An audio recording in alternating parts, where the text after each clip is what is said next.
छत्रपती झालो.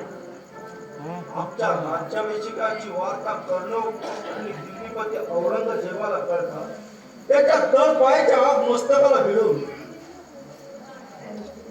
त्याने 3 दिवस झाले अन्न पाणी वर्ज करून स्वतःला एकदा कोंडून घेतल्याची खात्रीलाही बातमी आमच्या कानावर आली. आम्ही आता दक्षिण दिग्विजयाच्या तयारीत असल्यामुळे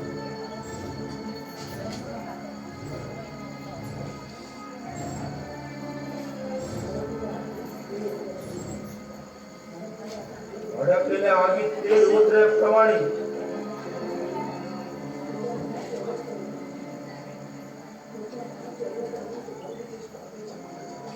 त्याच्या मनाची अवस्था होऊन तो धर्मश्रेष्ठ औरंगजेब दिवस गेला नागाप्रमाणे पुन्हा एकदा आम्हाला दंश करण्यासाठी रक्ताच्या वारुळात दबा धरून बसणार यावी गडबड होते.